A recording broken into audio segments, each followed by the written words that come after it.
All right. Thank you again. And take a moment to thank our sponsors. So thank you to Rhode Island Energy for your sponsorship of our entire Main Street initiative, and to the Rhode Island Department of Health for your support of these series of roundtables that really look at the overlap between Main Street and public health. So if you haven't heard, Grow Smart Rhode Island for the past 12 years has been really pursuing the establishment of a statewide coordinating Main Street program for our state. There are 46 others throughout the United States, but Rhode Island currently doesn't have one. And if you're wondering what a Main Street program is, I'm going to take just a moment to talk about that. And I'm going to share my screen. And of course, I cannot see where I'm going to do slideshow from the beginning. I'm pulling up the homepage from the Connecticut Main Street Center, which gives you an idea of the different services that a statewide coordinating Main Street program would provide, should we be funded to start one. And all of these elements related to our main streets, our downtowns, our neighborhood commercial districts. We believe that with some intentional coordination and support, that all of the local efforts that we have already in Rhode Island, be they at the municipal level or a friends group or a merchants association, whatever form they take, that if we were all kind of learning and growing together and coordinated with a managed network, that we could be much stronger. And that philosophy has borne out true in all these other states that have programs like this. So it's not anything that is new or revolutionary in any way. It's since 1980, there's been a national organization called Main Street America that has been leading this charge. They have developed what is known as the 4 points approach to Main Street or commercial district revitalization. I think Rhode Island does a pretty good job on 2 of these, be it the economic vitality piece. We do a lot of support for our small businesses, and also the design element, which is everything related to the built environment. So it's buildings and infrastructure, and street trees would fall under this category with landscaping. But the other 2 elements are really about the people that do the work on behalf of the commercial district. And that is where a program like this could come in and be stronger. So promotion refers to anything to do with communication about a district as a whole, as a place. So it may include events or a website or joint promotion, like marketing for the whole district together. And the organization refers to how the work gets done, like by the people, be they volunteers or staff, or in whatever format they might be. So like I said, state level, what Grow Smart Rhode Island wants to do would be to support all the people doing that work at the local level. So why did we do today? Don't want to talk about street trees today. And we're talking about our commercial districts as being healthier, more vibrant places. It was our most requested topic that we had heard about so far. And we happen to think that there's a lot of good reasons why, and I'm sure our presenters are going to talk a little bit more about this, why we think street trees are great in commercial districts. But I actually am going to, and I think I might need to pause my share to do this, but I want to do a quick poll. Oh, no, I think we can do this. Like, how does this group feel about trees in general? So I have a feeling if you're here today, maybe you like trees, but go ahead and fill out that poll. While we're getting everyone's response, I'll let you know that I have on here, you'll see under stormwater management, that Urban 3, which is a planning firm, has this process of looking at the cost benefit analysis of trees, and they refer to trees as pipes, because they actually did calculations. And if you look up their presentations in Springfield, Missouri, you will see that the amount of water that can get absorbed through leaves and roots reduces the amount of stormwater that needs treatment enough to actually, over time, be a net positive financially. So I think trees can be pretty, have some really surprising benefits. So we will we'll look at our results. It looks like for those of you that filled it out, it looks like we're pretty positive on trees there. So all right, so let's get rid of our poll and we'll move on. All right. So so we'll get on with our program today, and I'm very excited to introduce a couple of presenters, a couple of speakers that are joining us, and thanks to them so much. There will be Jack Hall from Groundwork, Rhode Island. She's the Special Projects Coordinator, followed by Jim Vandermillen, who's the Planning and Economic Development Director for the City of Central Falls. And they have done some work together, specifically about street trees. And so I asked them to share with us about their experience and philosophy in terms of working with trees in commercial districts. So Jack, we're going to start with you. I made you a co-host, so if you were wanted to share your screen, you may. Okay, awesome. Well, thank you so much for having me. I'm so glad there's so much interest in this topic and so many people present. And it's good to know that mostly we have a lot of tree lovers here, but a couple of skeptics, which is actually, that's good. So can everybody hear me okay and see my screen? Okay, well, I'm gonna assume that that's a yes. Let's see. All right, so and I also just want to thank you for that introduction, because I really like this framing of thinking about trees as necessary infrastructure, as types, and not simply sort of an afterthought or window dressing that we do at the end of a planning project. So I think that's a great start. Okay, so just to get in a little bit to who we are, I work for Groundwork Rhode Island. We are a environmental nonprofit based in Providence and Pawtucket, and we do a number of programs, including municipal scale composting through our Harvest Cycle Compost. Some of you may be subscribers, hopefully. We have an adult job training program that focuses on green jobs, and then we also have a paid summer youth program called the Green Team. And then we also have a fee-for-service landscape company as part of the organization. And so they are the ones that are mostly doing all of the work in terms of our kind of expanding urban forestry program. So we are mostly, I'll just say, jobs oriented, and we don't have a huge volunteer base. So that's kind of the perspective that I'm coming from, but there are other programs that are more volunteer driven out there, including the Providence Neighborhood Planting Program, which is a good precedent for that. So we have funding now to plant trees in 8 towns in Northern Rhode Island. And in kind of specific parts of them, our programs are focused on the concept of tree equity. So we're largely planting in places that are very low existing canopy. There's all of our grants have kind of different language around why we plant in different places, so I won't explain all of them, but that's kind of, and the highlighted orange places are where we're focusing, and what kind of connects them is, generally speaking, high pollution, lower income, higher air quality issues, and public health, like rates of adult asthma and stuff like that. So that's generally our focus, and a lot of those do overlap with commercial areas.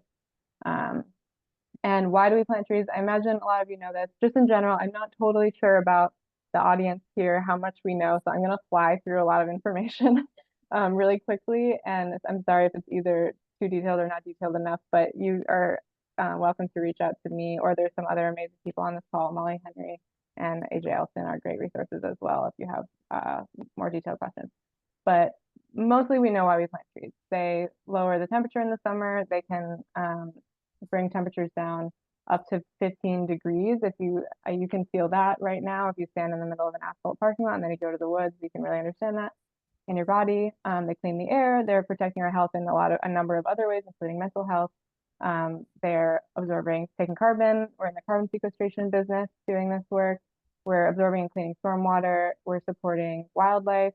They actually reduce noise, and the kind of affiliation with the temperatures is that they can lower heating and cooling costs of buildings. I just want to highlight the heat part of this because I think this is kind of something that the public is becoming more and more aware of, and it's something that connects with people, I would say, if you're trying to promote this work. And you're out right like on a day like today doing outreach, people really understand this and connect with it. And there's a lot of data to support the fact that heat-related public health issues are becoming a bigger and bigger problem every year. There are more heat-related deaths than any other natural disaster, and so it's a little bit harder to talk about that because it's kind of affiliated with, age and other types of health conditions, but it's a huge problem. And that's part of why we're doing this. So part of our tactic in terms of spreading the word about our program, because we're also planting, we don't just plant on streets, we also do private property plantings. We have flyers, we do door knocker, we like go door to door and we put these door hangers on people's doors, and then we also will do targeted mailing to property owners in areas that we're trying to plant. Then we also work closely with the city governments where we're planting. So Jim is an example of a great partner that we have in terms of a city, Central Falls, that is committed to expanding their tree canopy. Every city is different. The point people that you're going to talk to in cities are always, we're often working with planners, but not always. There's people in the DPW, people in Parks Department, and you'll find a pretty wild disparity in terms of how receptive and interested people are in trees, what they think they're for, how that is managed. Providence, I think, maybe AJ can correct me, is the only city with a city forester position in the state of Rhode Island. And so that really streamlines the process, but most towns don't have that role. And so there are other kind of weird ways that trees on public property get approved and permitted. And but every city has to have a tree warden, but that is an unpaid volunteer position. So that person can be present or not. So another way that we've worked is planting schools, which we'll do a big planting at a school, which obviously is a good thing to do, and then is kind of a way to reach out to the community and get potentially some press. We've gotten a decent amount of signups for trees after we get a Valley Breeze article about a school planting or something like that. And then we also partner with other interested organizations and businesses to promote our work and also plant on their properties. And yeah, again, the papers. So, okay, we also, when we're out, I made this little book and we try to, advertise the trees so they look glamorous and beautiful and people love them and want them. And we've also started doing something where every time at the end of every season, we will send out a season commissioned artist tree poster to kind of remind our constituents, not only did you get something very beautiful for your yard, but you're actually doing a community service by having this. Don't forget, this is this is part of your kind of role in taking care of your community. Okay, so I'm gonna get into the citing part. Am I already way over? How much time do I have? Okay, cool. So this is like a kind of overview of all the steps that it takes to do a street tree. So we're gonna start, usually what we do is we'll go out into the field and start surveying. So we're just like kind of going address to address. We're not necessarily marking things yet, but we're just getting a sense of how many trees could fit at this address. Like, is it possible to plant here? And we get a big list of potential sites. Then we'll go through and, for a variety of reasons, prioritize some over others. Maybe it's that we want to prioritize planting larger trees. Maybe we can only do so much saw cutting, so we're going to prioritize existing tree pits or whatever. So we have our condensed set there. At some point, we order trees. Sometimes this happens even before we do any of this stuff, which is chaotic. But the truth is that if you want to get the trees you want, you got to get that order in early. And if you want to get trees that aren't too big, if you want to get the nice size containerized stuff, you really have to get that order in fast. And that's tricky because then you end up with some discrepancies in terms of what you have and what you can plant. So then we go back out into the field and we'll actually mark all of our top priority sites for dig safe with white paint. And then we'll go back out, check to see where the buried utilities are on those sites and make some edits. Then we need to get our city approval and permit. We'll send opt-out letters, which is basically to all the property owners. It's not their property, it's the right of way, but if property owners don't want a tree in front of their building, we aren't going to plant it there because they'll probably hit it with their car or something. Then we're going to make routes for our crew. They're going to go out and start saw cutting. They usually go do a round of cutting all the lines and then they'll go back around and remove the pavement. Then we get the tree in the ground, mulch it, water it for a long time, and eventually do a little structural pruning. Okay, so in terms of sites, there's a lot of rules, it's a very complicated puzzle of where you can put a tree. I'm not going to get too into that. I like this, the New York City one isn't the same as ours, but I like this graphic because it shows, some of these conditions. Trees have to be a certain distance apart. They have to be a certain distance from lines, lights, stop signs, curb cuts, etc.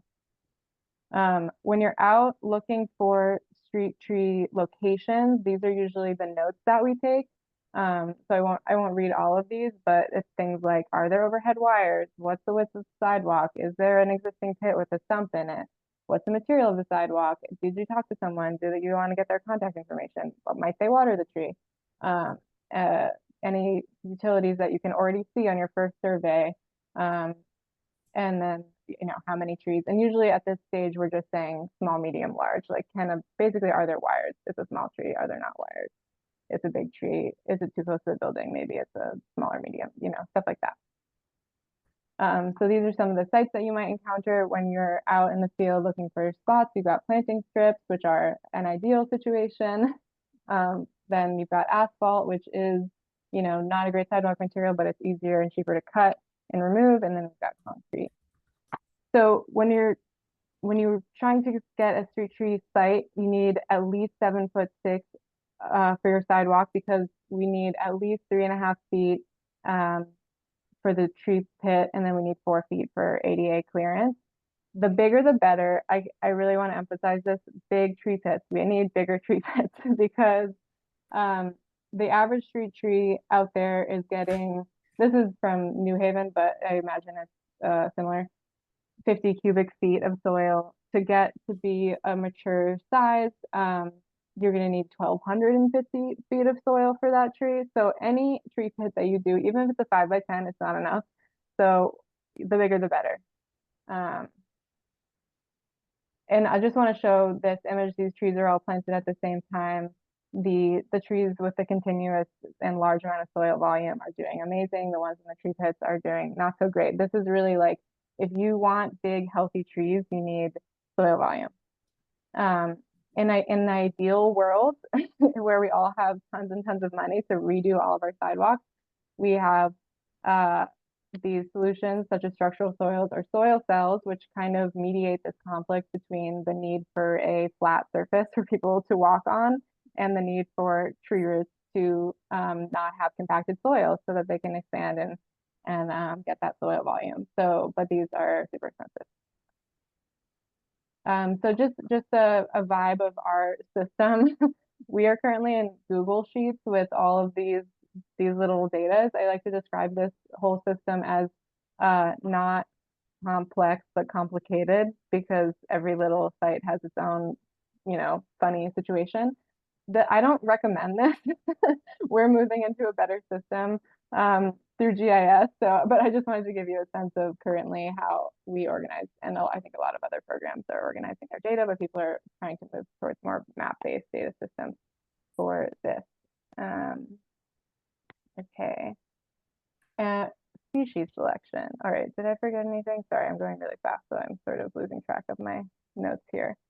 I guess I'll say one more thing about this is in terms of tree pits, another great solution is kind of notching into the back of the sidewalk. If you have approval from if your property owner, a budding property owner is excited about the tree and they're willing to have it kind of like on the border of their property, you can, you can still plant and cut into the sidewalk with a little bit less and also make a lot more room for those tree roots. Okay. Okay, so species selection. One thing I think people sometimes forget about is that trees are big. So 30, when we're talking about a small tree, we're saying, 20 to 30 feet usually, which is still kind of tall. And a lot of people kind of forget this, but anything less than that is a shrub. So that's a small tree. We usually say 30 to 50 feet is a medium-sized tree and 50 and up is a large tree. And I just want to emphasize the large tree thing. If you're out there doing these programs, try to plant large trees wherever you can. Large trees just do a lot more. I have this little quote here about how half of the carbon is stored in the largest 1% diameter trees. They're just giants of of like ecosystem services, and we need to protect them. So yes, plant trees, but also please protect old trees. That is really, really important. Occasionally we will use upright trees, which are fastigiate, basically trees that are skinny.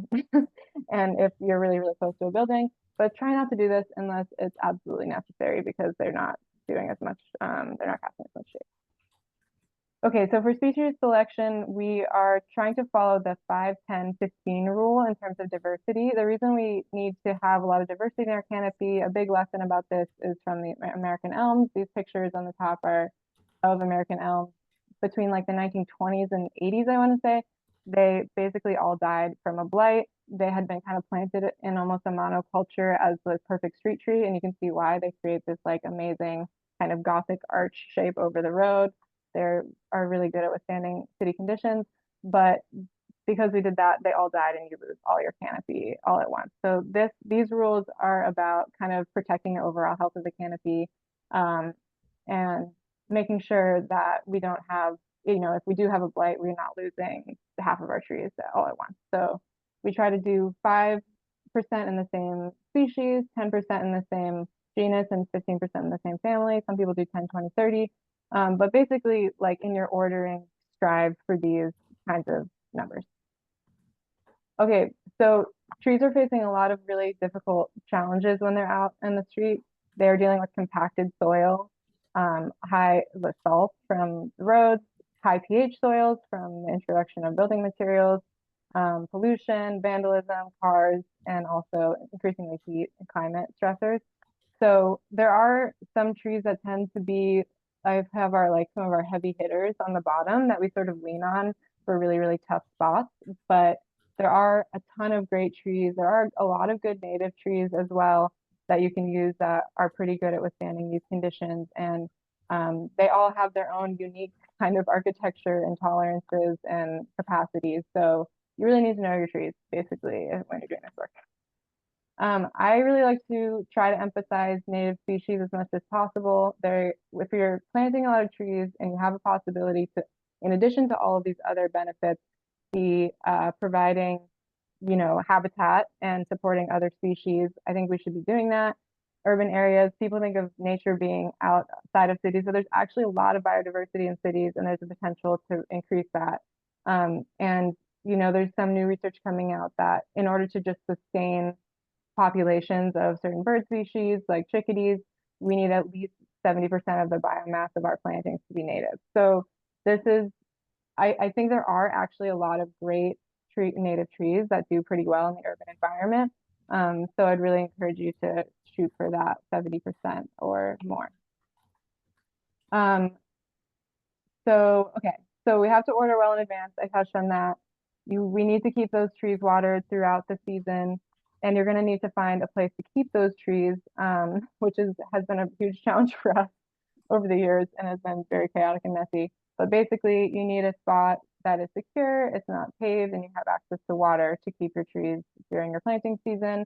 you can have the trees delivered directly to the planting site, but depends on, you know, how much planting you're doing because the delivery fees can really add up there. So those are some things to consider.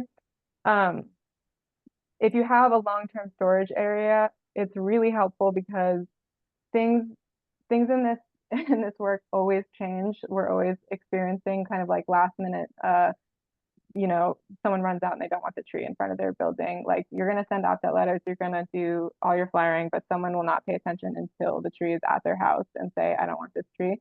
So that chaos like that always happens. And if you have long-term storage, it's really helpful that you don't have to freak out about where am I going to put this tree before July or whatever. So, you know, and sometimes you are going to be able to convince those people who run out and say, I don't want the tree, especially if it's going to be a small tree. You know, you can show them a picture and, you know, you're going to love this. It's going to be a gorgeous little flowery bush, basically. But a lot of the time, you know, and then sometimes people will come back to you the next season and they saw the trees at their neighbor's house and they'll be like, okay, actually that's fine. But yeah, stuff happens basically.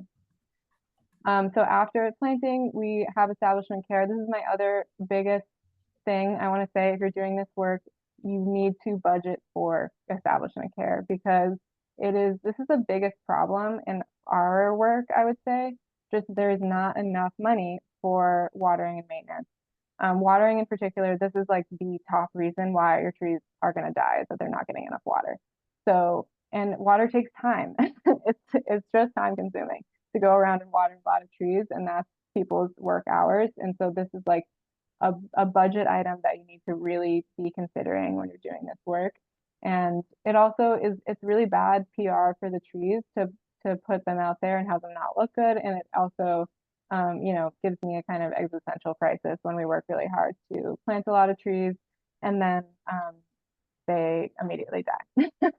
So, and then you want people who really know what they're doing pruning, not immediately, but, you know, 3 to 5 years out, you might want to start doing a structural prune. Topping is not pruning, and you want to keep those trees mulched. Mulch does a lot of stuff. It retains moisture in the soil, provides insulation. It's actually, you know, kind of amazing for remediating compaction slowly over time. And it just keeps things looking tidy and people trusting you and thinking that, you know, these people have their stuff together. So let's see. Okay, how am I doing? Do I have a couple more minutes or should I stop? 1 more minute. Okay. Okay, some things that I've learned doing this work is one thing is to just like stay humble about what you think you know, because there's a lot of new information coming out all the time. And that's really actually an awesome thing about working in this field too, is you get to learn a lot of new things. I would say don't fight with the tree haters. It's really tempting to get on your high horse and be like, this is why you should appreciate the trees. But the truth is that there's a lot of low-hanging fruit out there. There are a lot of people who do love trees, and it's better to kind of devote our resources to that than to kind of like spend time fighting with people who don't want it. Things are gonna change in the field, and you're gonna have to adapt always. You're gonna make perfect plans, and they will get messed up. And then I already said this, protect old trees. Oh, and then I just wanted to encourage you. I know I didn't talk about community engagement as much because it's not a big part of our model, but if you want to look towards the Providence Neighborhood Planting Program, they have a great program for volunteer-led planting and also maintenance of trees here in Providence. Okay, thank you. Thanks so much, Jack. That was so much information. It's fantastic. And I think you saw their website was, I think it was listed at the bottom. So yeah, I can put that in the chat as well. Great. All right. So now we're going to toss it over. We're going to save questions to the end. So for discussion. So you can continue, you can put them in the chat if you have questions. But we're going to move on to our next presenter, who is Jim Vandermillen from the city of Central Falls.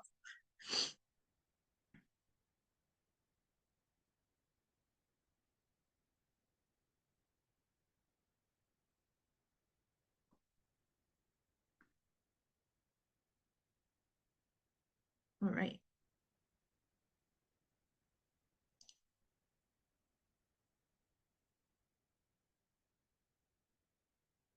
Jim, are you able to share your screen? Hey, Jillian. Hi. Hello there. All right. Yes.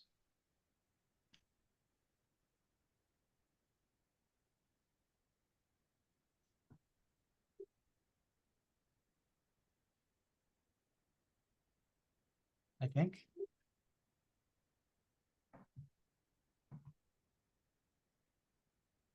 Almost there.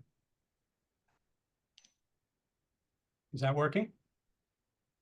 I see it. Everyone else see it now? All right. Yes. Yes, Good. great.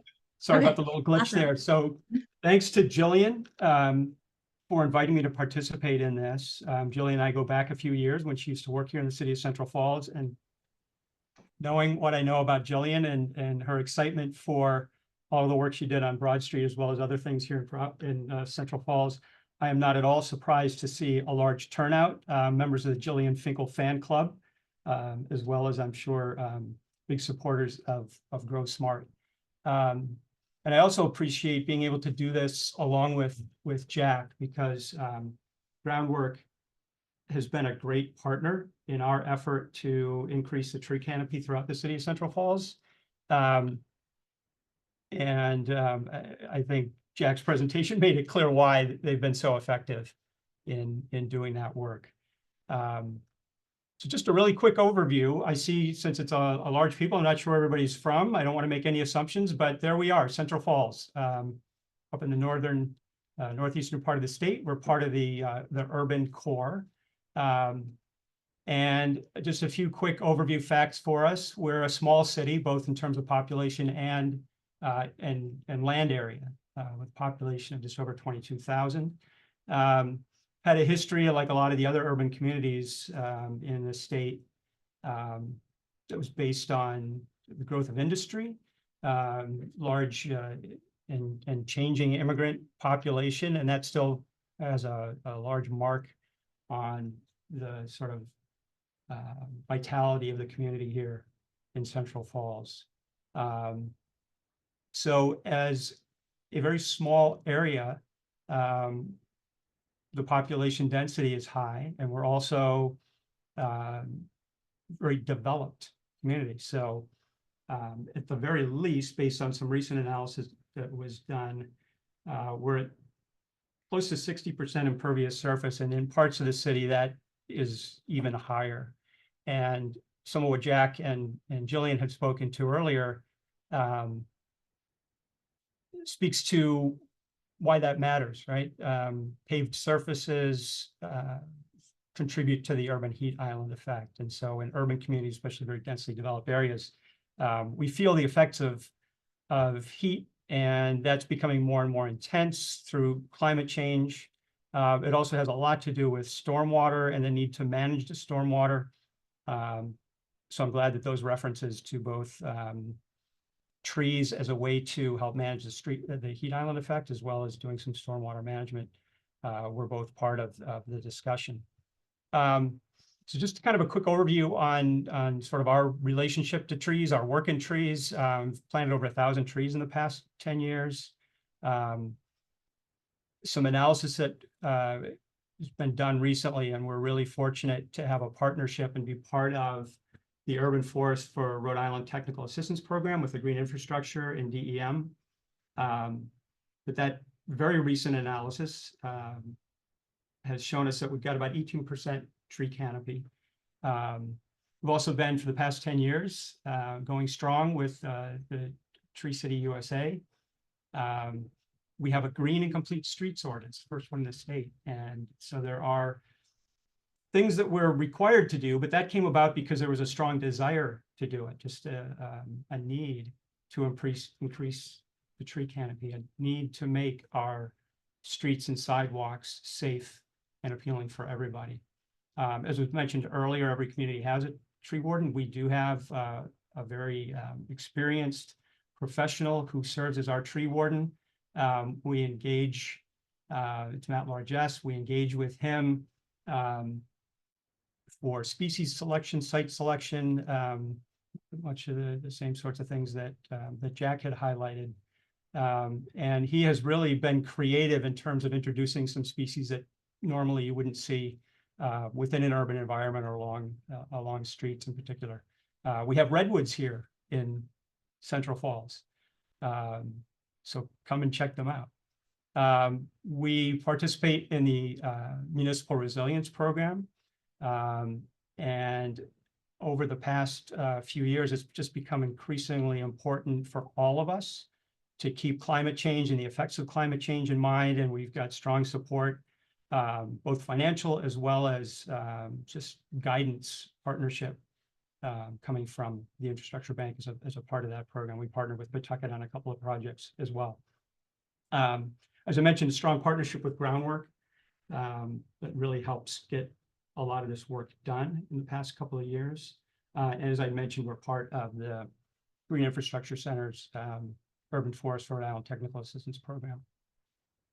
So why do trees matter? I think that point has been made already, but just from our point of view, just kind of reinforcing that. There are benefits for the environment in terms of combating the effects of climate change, benefits to human health, both in terms of physical and mental health, aesthetics. They look good, right? If they're done right and well maintained, it's just, they create pleasing environments. They're places where people want to be, and that relates very strongly to economic development. You know, people want to be in places where there are trees. They tend to come and visit those places. They tend to want to stay longer. And as I say, almost everybody likes trees. Jack, I think, used the term tree haters. I won't maybe go quite that strong, but not everybody's on board, right? But they do matter to us, and we try to make that case, and we try to introduce them throughout the city wherever we can. So getting back to kind of the aesthetic point, trees can improve almost anything. Here's on Roosevelt Ave in Central Falls. We've got a row of cherry trees that are planted. And what that kind of masks is the fact that, oh, hey, look at that, they're in front of a self-storage facility. But at ground level, you don't know that. They improve your experience as a pedestrian, right? Here's a nice, pleasant sidewalk surrounded by trees right next to the detention facility, right? So trees are pretty powerful. They can go a long way towards really making our environments much more pleasing, right? So as I mentioned, we're doing some work with the Green Infrastructure Center and DEM. And as a result of some recent work, very recent work, hot off the press, we know that our canopy is about 18% citywide, but that varies somewhat block by block in terms of looking at block group analysis. So I'll pause just for a minute on the citywide analysis. So you see there are trees. We do have trees in this densely developed area. And as we look at that at the block group level, with the exception, I'd say, of the outlier, that yellow area where it's highest, that's more or less a single family residential zone, but pretty consistent otherwise across the city. So since the focus here really is on Main Street, I wanted to point out where the main commercial corridors within Central Falls are located. We've got Dexter Street and Broad Street that are major connectors and our primary business districts. So if you look at the green on the map, that's the location of the trees, right? So there's some along the commercial corridors, not as much as we would probably all like, but there is some there. And if we look at Dexter Street, here are a couple of views along that commercial corridor where streets were planted.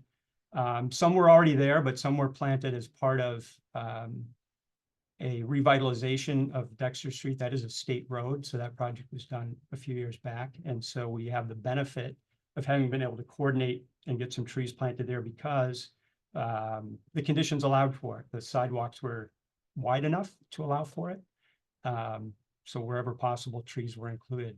When we look at Broad Street, there are situations where there was sufficient width to plant some new trees. Other situations where we had an opportunity to save trees, and this is next to the old Osram manufacturing facility. There were some trees here that were, at the time, it was thought that they were going to have to come down because there were some issues with the roots coming up and disturbing the sidewalk. But again, with the help of our tree warden, we brought in his expertise. He was able to assess the situation and to help do some pruning, some management of the roots, so that the trees could be saved and new sidewalks could be installed. So with some careful planning, the right partnerships, the right expertise, try to find solutions wherever we can. And this, this allows what had already been an area, a nice seating area, for that to remain. Without those trees, it just wouldn't have the same appeal. But there's some locations where there just isn't enough width, and we're unable to plant. So that, on Broad Street in particular, really accounts for the lower tree canopy than what we would all like. But we do have to work within the constraints, and there are some alternatives that I'll show later that help us introduce some greenery along Broad Street. So Jack did an excellent job of getting into the nitty-gritty of what it takes to find the right locations for trees and go through all the steps to get that done. But it's really important to start with the need for the political will to get these things done. It's the public right of way for the most part, although we'll talk a little bit about alternatives to that as well. And a commitment from the community. Of course, it takes money to do these things. A few years ago, a bond was approved in the city that allowed us to do some street repaving and installation of new sidewalks. So what we did is we built into that the addition of just over 100 new street trees with that. Of course, in a city, and most municipalities fall in this category where budgets are tight, we look for alternatives to having to pay for things ourselves, right? So we have been successful in getting some CDBG funds to do some streetscape improvements in the neighborhoods that are in the TOD district. And so as part of sidewalk replacement, we also introduced some tree planting there. We tamed an intersection that was just a large asphalt area, and we introduced some street calming and some planting in that area.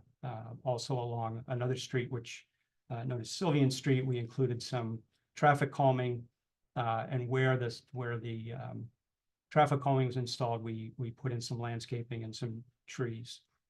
So CDBG funding has been very helpful for us in order to get some additional trees planted.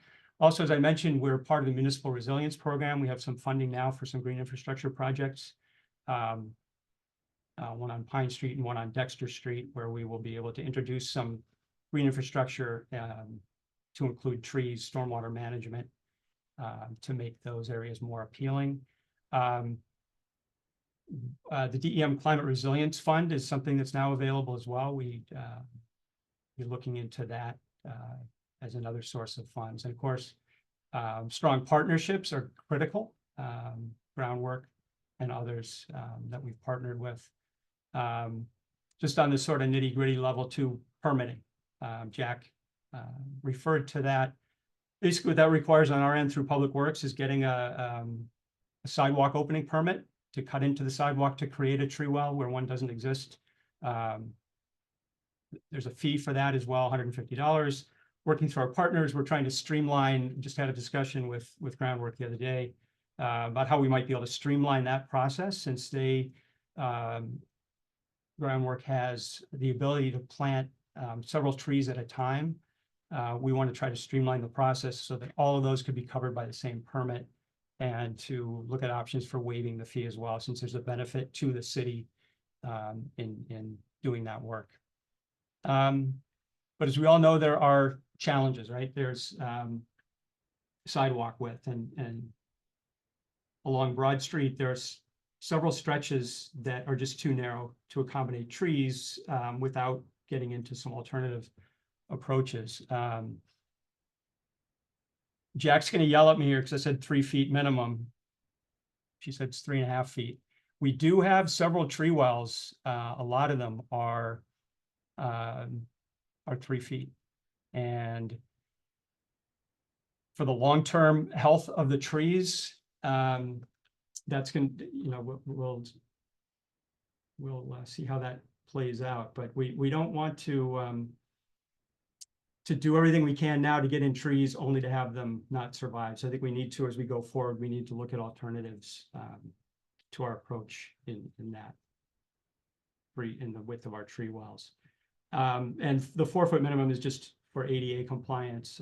We need to allow for wheelchairs to get through. There are also constraints in terms of utilities, both above ground and below ground.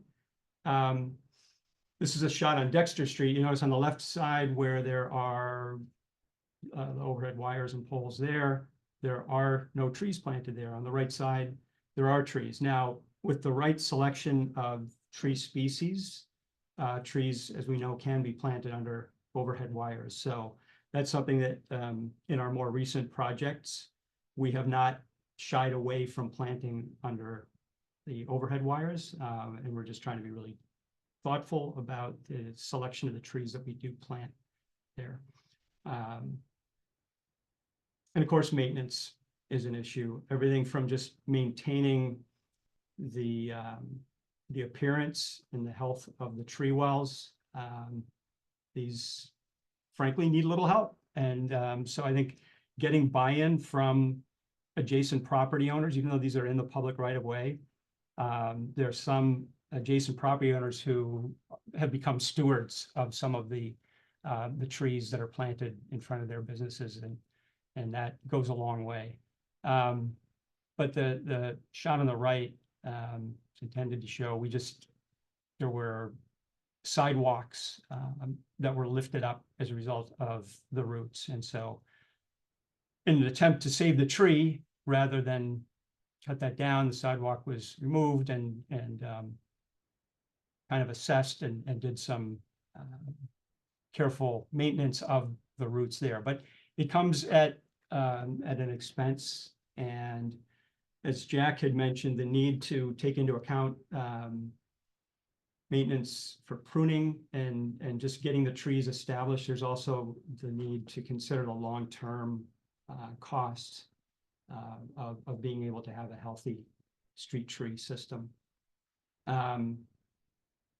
But there are some alternatives. So if you look at, here's a shot down Broad Street, which has, you know, some fairly decent mature tree canopy, but those trees are planted on private property. And so the street still gets the benefit of those beautiful trees, and they have the space to grow. So that is something more and more, and I know that the groundwork has, in the residential areas in particular, has helped us to look into alternative locations for planting. So when the width isn't there, if you have a willing property owner, that gives you the ability to add trees to the street. There are also ways you can handle this through bump outs. The one on the left is on the west end of Providence, and you know, relatively, you know, we could probably argue over whether there's enough area there for the trees, but those, you know, fairly well established trees, they've been there for a number of years, and that's I think a solution that we need to look at more and more here as a way to find ways to get trees where the sidewalks just aren't wide enough. And the one on the right, we can all dream, right? This is Oneonta, New York, up near Cooperstown. And you know, this really speaks to, again, the sort of the strength of trees as a tool for economic development. And there are outdoor seating areas, very attractive place, and it was possible because the sidewalk width was expanded and trees were planted in those areas. And we're trees Yeah, just, hey, Jim, we're kind of running up on time, so I'm just about there. Yeah, thanks. So, you Yeah. know, looking at alternatives, we can't plant trees everywhere. So, you know, get creative. People like greenery, so bring it in, get temporary things that help really enhance the environment. As Jack had mentioned too, there are some infrastructure solutions. It comes with a cost. We're talking with DEM about the possibility of doing a pilot project, and then identify funding and ways to be able to introduce this kind of infrastructure going forward. So with that, I will end and turn it back to Jillian. Thank you. thank you so much. It's so great to have the perspective of the city as well, you know, represented in the conversation. So we do have a few minutes left for questions. I know it was Jack, did you want to add anything more about the sidewalks? Because I think that is the number one concern that people seem to have with planting in commercial districts, because you know, very important for it to be walkable and ADA accessible. And anything to add to what Jim was saying about the sidewalks? Well, I mean, I think the truth is that basically everybody here is working within existing conditions that are difficult. So if you have the opportunity to redesign a whole street, we should have, I would say, a minimum 14 feet per sidewalk for a sizable planting area and enough space for two people to walk past each other. But a lot of the time, you know, that's not what we have. So I think the bump out solution that Jim is showing is great. And then also, I think it's important, if you're looking into trying to get funding to do this, to make sure that you're also able to plant on private property, because that is oftentimes the right solution. All right, so with our last 5 minutes, I just want to introduce a couple of other people that are on the call today that have some great expertise that if we can't make full use of it today, maybe all can connect another time. But we have Molly Henry with us, who is the community, she's a community forestry planter, the Green Infrastructure Center, which is part of DEM. And then we also have Chris Rooney, who's the forestry manager at Rhode Island Energy. So they're both full of information. So if the two of you want to jump in at any point in our last 5 minutes, please do. But I do see that Mia Patriarca has her hand raised. So Mia, why don't you unmute yourself and ask your question? Thank you. Yeah, gosh, I have so many questions, and I know we have very little time, but hi, I'm Mia Patriarca. I'm with the Department of Health, and I manage our Health Equity Zone Initiative. I'm curious if any of your speakers can talk about how they've approached engagement of residents and other stakeholders in the planning for siting trees, maintaining trees, etc. We'll be launching very soon a new initiative with HESs. Not all of our HESs, but 5 to 7 HESs will be eligible to receive funding to develop urban forestry management plans. So tree canopy is kind of the central focus, increasing the canopy, and we'll be doing a lot to engage the community in this work. So wondering kind of any lessons learned that people have on that topic.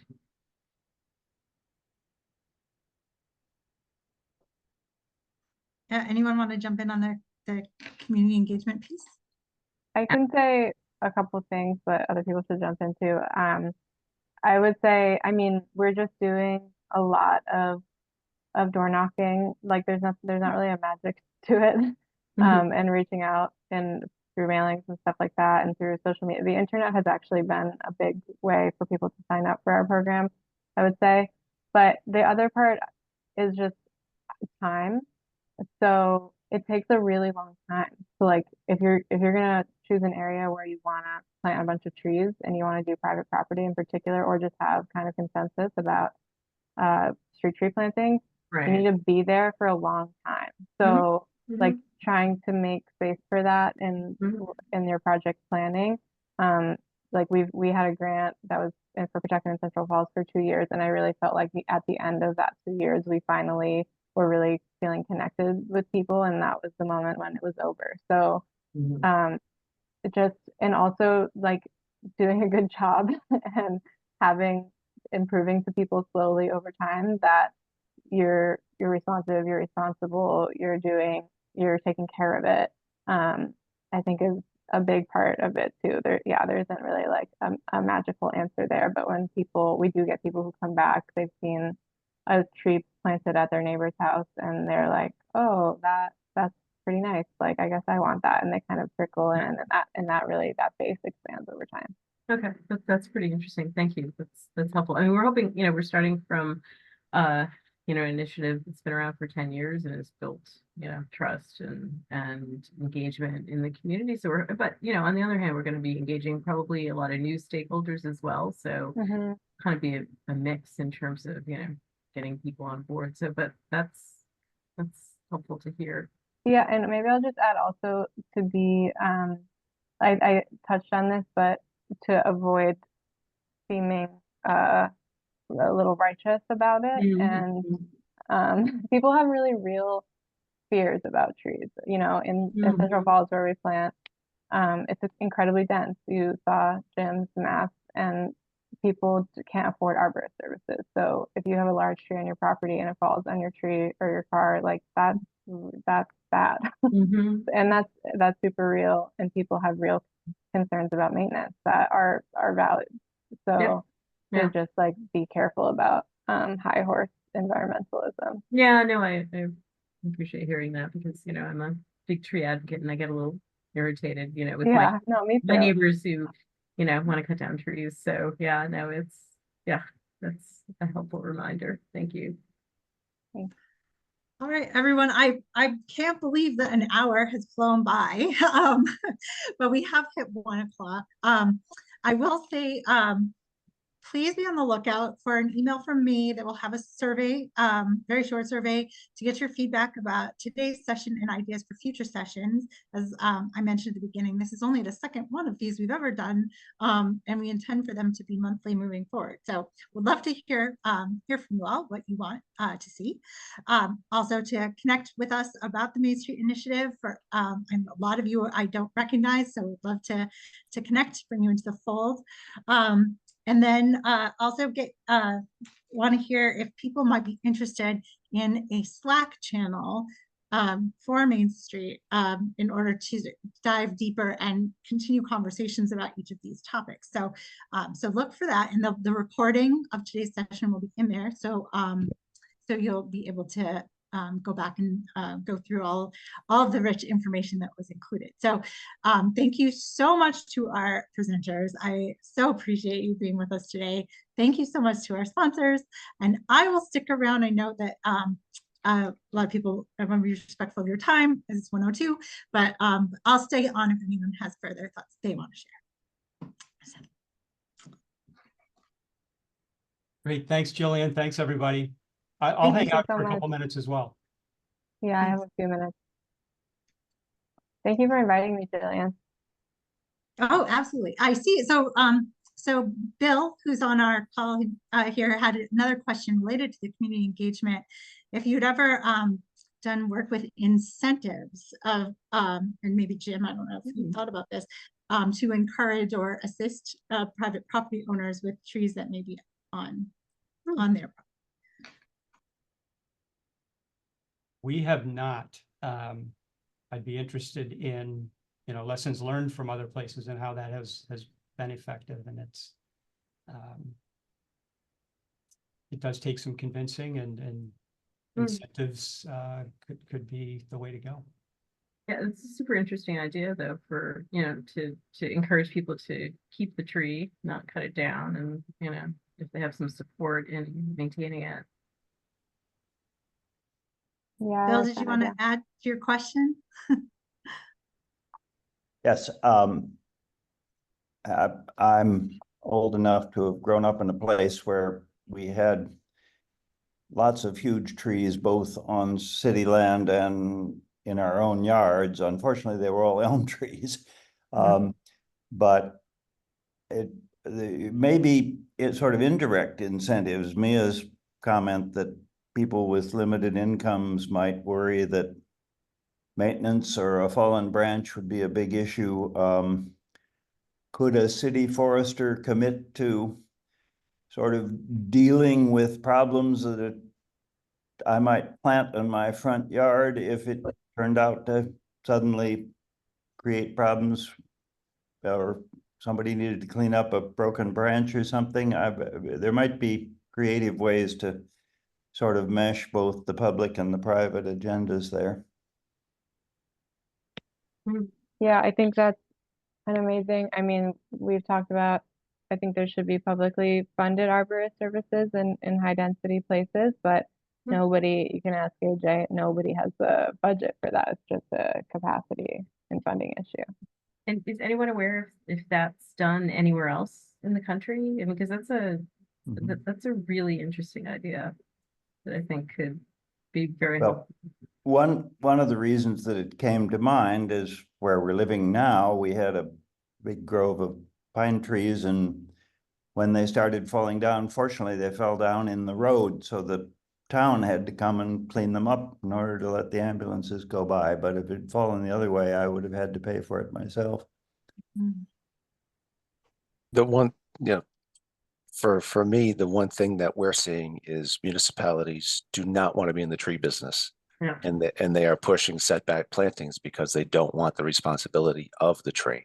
So they're trying to engage neighbors and homeowners to take that responsibility on, because they just don't have the maintenance budget or the capacity to go after it and to do a great job. So that they see the struggles coming, and they're trying to make the decisions that they need to try to reduce their risk. I want to do a quick shout out to the city of Providence, where I live. About a month ago, a big branch of a fairly big tree that's on the sidewalk fell onto our front door, our front entryway. And within 12 hours, the city came by and cleaned it all up. So Providence. Hi, Karen, you have a comment? Mute me? There we are, unmuted. Okay, I'm sorry, I haven't been here the whole time. I had a maintenance person to come to the door and had to deal with that. But anyway, I used to be on the tree committee in Lexington, Massachusetts, and we dealt with many of the same problems that my short time with you has uncovered. But one thing that bothers me is in this neighborhood, we've lost 3 great street trees in their tiny street pits. But has anybody dealt with the stump removal problem? So you can plant another tree in the same tree pit, or do you just have to go to, dig up the sidewalk and get another tree pit going? That's actually something that we are just starting to look into, because we have, unfortunately, we have lost some street trees. Cars will run into them. Sometimes they're just, They die for reasons. And, but you've got to deal with what's there, and our public works department doesn't have the equipment or the resources. So what we're beginning to look at is just to and again, our partnership with the Green Infrastructure Center and DEM is helpful here, and just getting some cost estimates so that we can actually create a budget for what it would take to hire somebody to come in and remove the old stumps and prepare the tree wells for a new tree. So we're not there, but at least we know we need to deal with the issue, because it's like missing teeth, right? You've got tree, empty pit. Sorry, Jim, where are you from? I'm in Central Falls. Central Falls. Mia, I see your hand raised. Yeah, so I kind of wanted to get back to kind of the issues. I think it was Chris Rooney who raised them about, cities that have, concerns about cost, they're using setbacks. And I live in Cranston, so that's definitely an issue here, and there's a fair amount of concern here about planting street trees. I'm just wondering if anyone has any helpful feedback in terms of how to work with a municipality that may be less supportive? You know, some of it is political will for sure. Some of it is, you know, fiscal constraints. You know. Yeah, Mia, I think you hopped on a little late, but I was saying at the beginning Yeah. that I had been just listening to this Messy City podcast with Joe Minicozzi from Urban 3, who had done some financial calculations Yeah. about trees.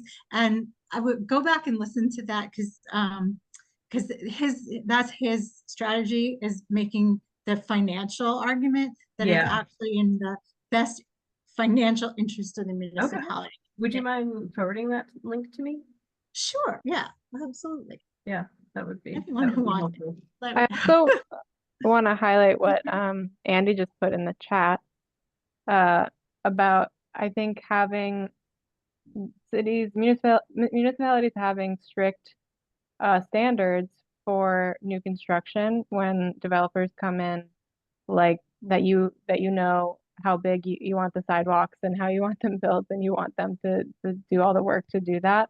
That's a great strategy as well. Of course, that still puts those trees in the hands of the DPW to maintain, but at least the upfront cost is covered. All right, everyone, please, anyone who needs to go, feel free, because it's 1:10. I will stay on, but anyway, yeah, someone, was it Andy that was starting to talk? Sorry. No, it was Chris for me. Okay, Just Chris. the one thing that is so nice about Providence with the Providence Neighborhood Planting Program. So as a professional where I need folks that understand what the interactions between the utilities and the community, that group does such a great job of being educated, engaging. That helps drive what Providence is able to accomplish quite a bit. The city forester is kind of, his job is to maintain all the relationships there, not necessarily direct them, because they do such a great job. And I think that's the group that helps Providence succeed so much, is because they have the buy-in. They actually have very good funding over the years from the Sharp Foundation and other avenues to get money into the city. And that long-term organization has just really helped drive that engagement and that kind of policy. As you said, with Cranston, it's a struggle right now because we work in Cranston, and talking to that tree warden, he's quite overwhelmed and he needs a lot of help. Where I think in Providence, you have that community group and that organization that work hand in hand with the city forester to help it get done a lot better. Yeah, no, that's super helpful to hear. And I think, you know, the heads is getting engaged, or, you know, a certain number of our heads is getting engaged, that, you know, hopefully some of those dynamics will change in some of our other cities in terms of creating a community, you know, more community capacity and more support. Yeah, if a local commercial district ends up with a Main Street program or a Main Street like program, it could be a thing that they take on in that district. Brent, I saw you had something. Yes, hi everyone. I'm Brent Hecker. I'm on the Warren Town Council. So the whole budgetary issue is very upfront for me, especially in Warren right now. We're a distressed community. We've had some issues, and so selling the street tree program is very difficult because you know, there's no money for it, or very little. I mean, we can chase CBDG money, and as Jim had mentioned, there's some sources there, but it is challenging. I mean, to the point where our tree warden actually said, I think, you know, he was kind of kidding, but he said, I don't want any more street trees planted until you have a maintenance program in place, because so often we see these trees being planted and then no maintenance whatsoever, no watering the first year or two, which is the most important, as I think we'll all agree. And then after that, tree trimming has to, and DPW we have no ability to send them out and do that kind of work. So, you know, it's funny, all of this that everyone's talking about hits home really for me. You know, it is frustrating, even, you know, the opt out, you know, people opting out. We just had a major street in the last couple of years that we planted some great street trees on, but so many property owners just, you know, nix the tree right in front of their house. Well, it's public land, so it's kind of like the tree's going to be here for 25, 30, 40, 50 years, and you're not. So it's all very interesting to hear all these different perspectives, because again, it hits home directly to me. I think choosing the right trees is of the utmost importance, because so many times, you know, it's just the tree that is pretty, but it only lasts for a few years, or it uproots the sidewalk, or so. Yeah, it just baffles me that the wrong trees are often planted. I can't get my head around that. But anyway, I just wanted to kind of just throw that in, and it was an interesting discussion, and I got some nice things out of it. So thank you. Well, thank you. Thanks for coming. Yes, I do think we probably could have a much bigger discussion about this, or maybe a part 2. So if that's something people are interested in, please let us know. We'll see what we can do about that. So so I'm going to cut us off, but thank you again for coming, and we hope to see you again at the next one. Great. Thank you. you. This was great. Thank you. Hey, Jim, I don't know if you caught my message in the chat. I'd love to connect with you. This is Mia. Yeah. At some point.